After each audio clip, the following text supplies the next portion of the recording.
Out here on the Great Plains, they say the land never forgets. It remembers when grass prairie stretched as far as the eye could see as an ocean that covered nearly half a continent. It remembers the thundering hooves of 50 million buffalo that quaked the earth. It remembers the whispered prayers of the Comanche and Kiowa, the hopes of settlers who dug their homes from the very earth itself, and the symphonic calls of the creatures who give it the distinct characteristics found nowhere else. The land also remembers that today it is not thriving like it once was before. This ecosystem is now one of the most threatened in the world, with less than 5% of the original grass prairie remaining. And that loss of healthy habitat is no more apparent than with the Lesser Prairie Chicken population. You see, the prairie chicken is often called the indicator species. When these birds thrive, it means the prairie is healthy. They're a measure of how well we're doing taking care of this land. And the sad reality is, every year, more prairie falls to civilizational progress, energy development, and monoculture agriculture. But there is hope. We can save their way of life and save the prairie at the same time by working with ranchers to turn the tide through mitigation banking. Yet to work with the ranchers in this great undertaking, first we must listen to their needs, and then we must value what they steward correctly. Now at this point, you're probably asking yourself, where do we start? So the Gardiners, they are the gene pool of the Angus cattle. You know, whenever we eat Angus beef and stuff. So they have 48,000 acres out here, and they're able to maintain it and continue the restoration efforts on it. So we're coming out here to meet with them, to talk to them. They're going to show us around the ranch and this wide, vast 48,000 acre ranch.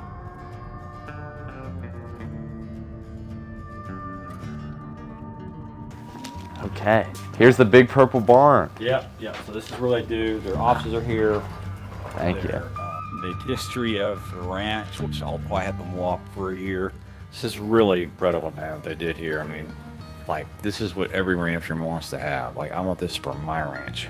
But, you know, it takes you to the history of the ranch, and then you get into what really distinguishes them from other ranchers, which is the Angus genetics.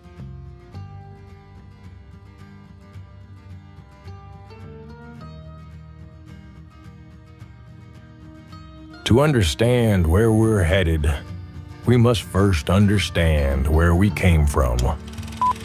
They came in waves to these grasslands. Dreamers who saw possibility in this endless sea of grass. While most passed through seeking California gold or Oregon timber, some, like Henry Clay Gardiner, saw a different kind of wealth in this prairie. In 1885, when Henry first drove his supply wagon between Fort Dodge and Fort Supply, most called this the Buffalo Wasteland. But where others saw emptiness, he saw grass that could feed cattle. When his first homestead failed, he didn't leave, he adapted. 4 generations later, the Gardiners still work this same piece of prairie. Not because it was easy, but because they inherited something more valuable than land. They inherited Henry's vision to see opportunity where others saw scarcity. Henry and Nan. Yeah, so this is their father and mother, and I can't remember the exact years they passed away, but she's been gone 2 or 3 years, about 4 or 5. He was really kind of front end of artificial insemination of cattle, and to get the optimum breeding genetics right. he was really one of the first guys who did this, and Greg and Mark can talk about the details, but they have probably the best or some of the best Angus genetics in the world. They have buyers for their cattle, semen, and actual cattle from all over the U.S., all over the world. So, Yeah. here he is. Very interesting. So, there's Greg Gardiner. How's it going? Becky Fusick. Nice to meet you. Good to meet you. Good to meet you. Yeah, I talked to Deb Norton a little while ago too, and she was saying that y'all had done some good documentation out here before. She wasn't able to do it this time though. Of course, she and Julie Tucker were involved with the building of this facility, as far as the building, which it came into existence in 2016. We had our first sale here, and so we've been very pleased. I still pinch myself every day I walk in here. That's nice. Yeah. And the other thing about the building, we're fortunate to have a lot of traffic as far as tour groups, and we have 2 different caterers that we can bring in, and they can feed people. And sometimes local restaurants may or may not be open, and but we can set up for them here. And with the amenities of the screens and the PowerPoints, we can, like on sale day or program time, we'll have a program over here, but with overflow crowd, we can reverse the show and the sound, so everything that they hear in there, they're hearing in there. On sale day, anywhere there's a monitor in the facility, the action going on in the ring can be monitored wherever they are. Can we check it out? Yeah, just a quick tour. We'll go up in the opposite block too. And this also is kind of a historic, but like all down this wall, when our dad passed away, we set up a scholarship program. And so the kids all down this hallway and banners are all scholarship winners. Yeah. And each one of those scholarships is $5,000 a piece. And so with the help of our customers and the endowment, we've paid out over $200,000 of scholarships already. Our current cast of characters that they'll be leaving Monday after the sale, but their time period is over. But each of the students has got their name and their university, and it goes around the wall. And we started a kind of a structured intern program in 2011, but now we have both a spring and a fall internship program, and a lot of these kids become extended family after they've been with us, and so it's interesting to follow their careers and where they get placed. U.S. premium beef sign, I see it. Yeah. Mark sits in this captain's chair, but he can run the flow of cattle, but far in the field. In and out gates are air powered. And so, and one of the things that makes our sales somewhat different, once we start, we don't talk hardly at all. And when the bidding stops, we're done with that animal and on to the next one. So these cattle, as they have been trained to come in here and exit, when they walk in here, they're looking for that door over there to be open and to shut. So they turn around and check this door to see if it's still open to leave. It's shut. Well, I'll check that one more time, and that time it's open. Yeah. And so by watching the computers up here, the average animal's in here about 18 to 23 seconds. And so we're selling at 120 head an hour. We'll, in the April sale, which is our largest sale, and it has 2 sales in one. It's 450 bulls, and then there'll be 1,000 females. And so to ask a crowd to sit here 10 or 12 hours, you can't make an endurance deal. So that's why we try to do it as fast and efficiently as we can. By and large, the public still just feels more confident seeing the animal that they bid on under all that pressure, and you can, on sale day, you think maybe it's not, but you can feel it, and the animals can feel it, and the auction and the noise and the ringmen are down there turning in bids and screaming like Comanche Indians. It's great energy, man. That's cool. It's a working relationship that now has become generational. We have worked with a lot of these people's either granddads, their dads, or now we're working with the sons or grandsons.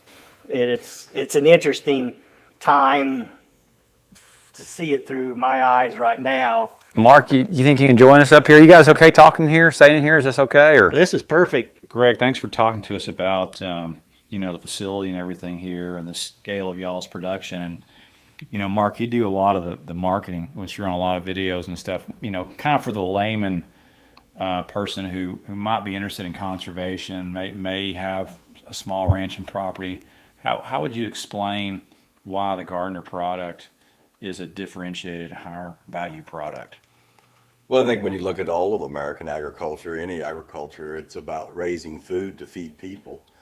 And whether you're large or small, I think the key to that ends up being how can you, successfully year after year harvest, whether it's cellulose, and we harvest that cellulose with a ruminant animal, which is a beef cattle, or other, to turn that into what we would call the finest tasting protein in the world with those beef cattle.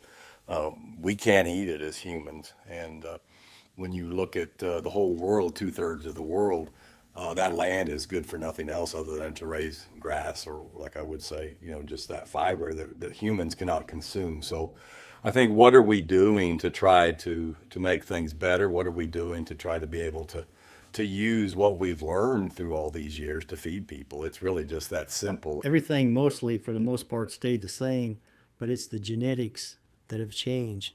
And so with the information superhighway that we're on, identifying those genetics as quickly as we can and get that information to our customers, that's our business model that keeps us in business today. But case in point right now, with the last several droughts that the nation has gone through, the American cow herd is at its lowest point since early 1970.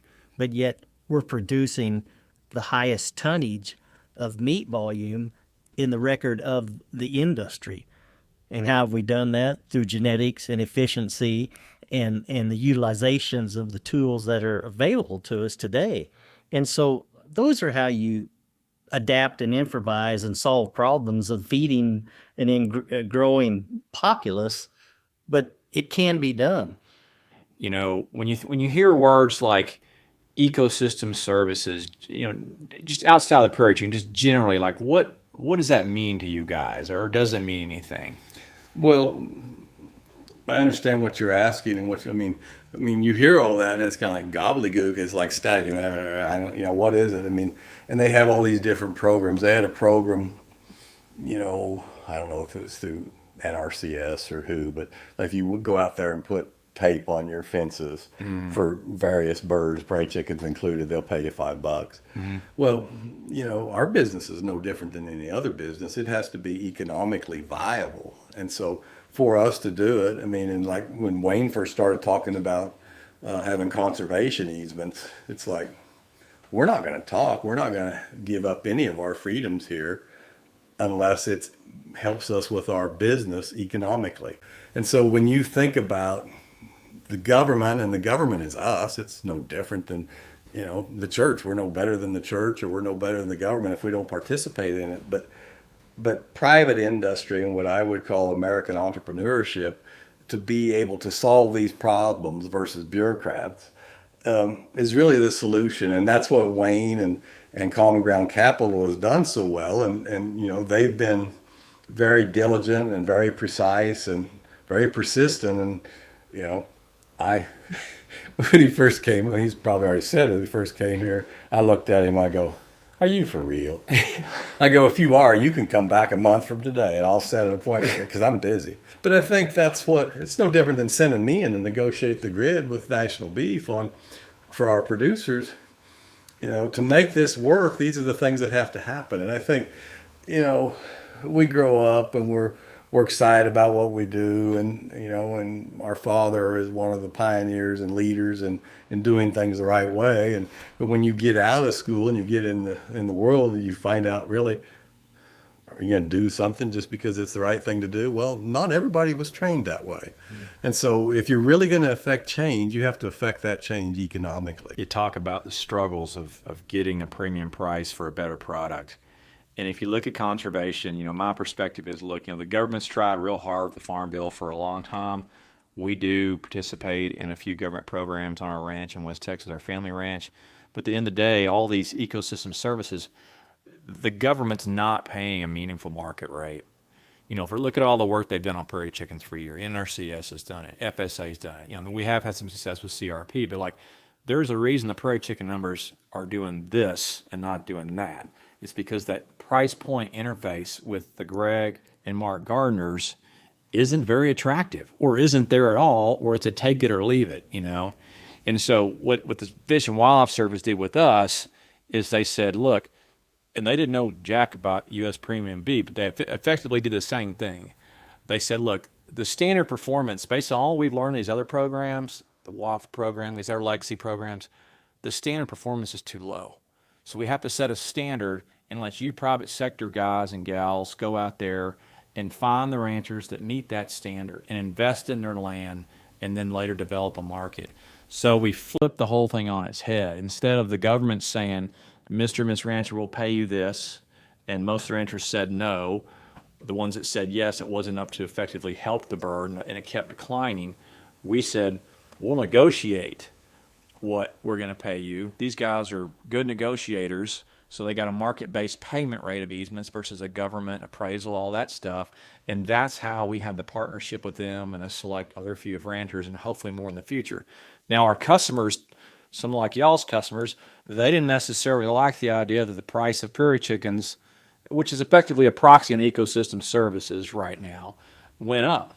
But, when they bought those credits, all of a sudden we're doing real things for prairie chicken. We're rewarding people who are good stewards. We're keeping people employed on the ranches. We're letting their families grow. We're helping the prairie chicken grow the numbers in a strategic way. And we're, protecting the land permanently, and we're setting aside funding to maintain the protection and restoration of that land. So it's a very different model, and that's why I've always marveled at what the Gardiners have done, the Haney's, other partners we have. And, I do think that, clearly the private sector has got to play a lot bigger role in solving these issues. Yeah. I think just so many generations of all people, what they have done and how they have done and how they've innovated to be able to use the land and become one with the land has been very important for all people and for all ecosystems. And I think whether it's people or ecosystems, we have to work together for those things to not only thrive, but for everybody in that ecosystem to survive. And I always thought if you worked hard, that would be enough, but I think I've learned, and I think all humans learn, working hard is not enough. You have to put some intelligence into it also.